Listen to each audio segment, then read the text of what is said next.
Et quand nous prenons l'accord, d'abord le titre, quand on dit pour parler inclusif, pour moi, président de la société civile, forum, ce n'est pas un pourparler inclusif. Si c'est un pourparler inclusif, ça devrait quand même regrouper tous ceux qui sont concernés par ce conflit au nord. Et c'était seulement entre l'État malien et les groupes armés de Kidal. Si nous prenons les groupes d'autodéfense à Gao, n'étaient pas pratiquement concernés, n'ont pas été impliqués. Si nous prenons le Coran n'a pas été consulté. Et si nous prenons les autres organisations nées suite aux conflits armés au nord et qui ont également leur mot à dire, n'ont pas été consultés. Donc pour nous, à ce niveau, il y a même une incohérence au niveau du titre. Et quand nous prenons le comité technique mixte, qui est composé de 4 officiers supérieurs du Mali, mais aussi 4 représentants des groupes armés, la CEDEAO, la MINUSMA et autres.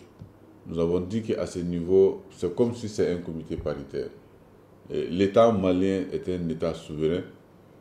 Les groupes armés de Kidal ne constituent pratiquement qu'une famille, si on peut le dire.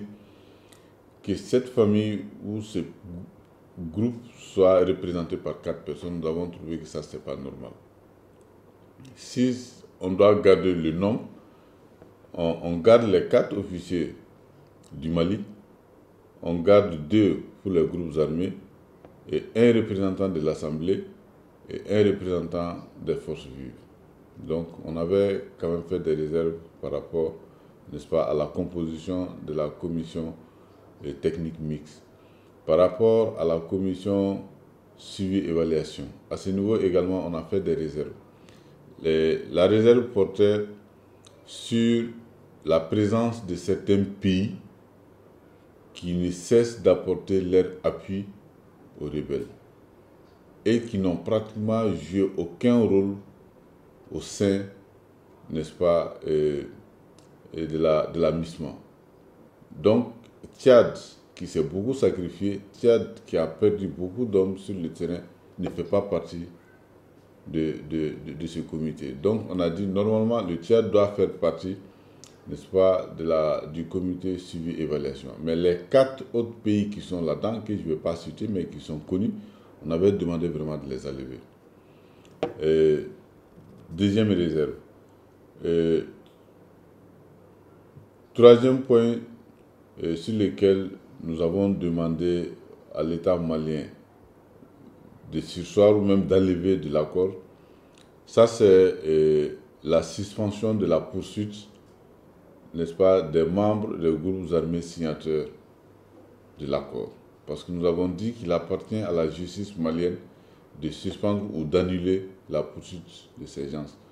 Donc la communauté internationale a toujours parlé de l'impunité au Mali. Au moment où le Mali est en train d'aller dans une refondation de ses institutions, dans une refondation de sa gouvernance, on demande et on nous impose qu'on suspende la poursuite, n'est-ce pas, de ces criminels. Pour nous, ça c'est des choses qui ne devraient pas figurer dans l'accord.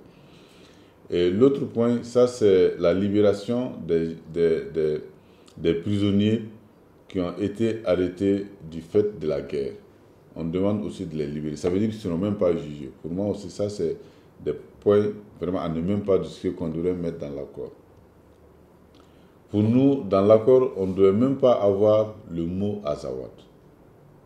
Parce que dès lors qu'on parle de Azawad, qu'on parle de MLA, ça veut dire que nous sommes d'accord qu'il y a un territoire sur le Mali qui s'appelle Azawad. On avait dit vraiment que dans le dossier qu'on ne parle pas de l'Azawad, qu'on puisse trouver d'autres appellations.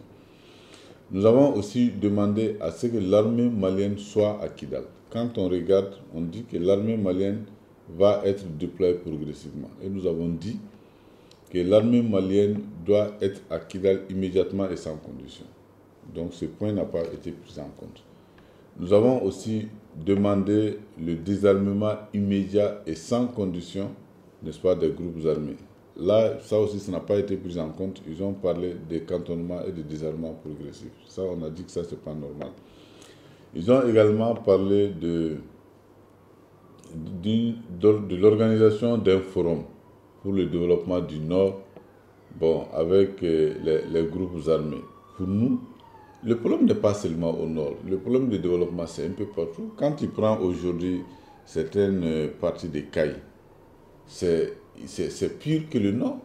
Donc, le développement concerne l'ensemble, n'est-ce pas, du territoire malien. C'est-à-dire qu'on puisse organiser un forum pour discuter de la question du développement du Mali en entier, mais pas seulement d'une région ou d'une partie du Mali. Donc nous avons dit à ce niveau également, il faut revoir.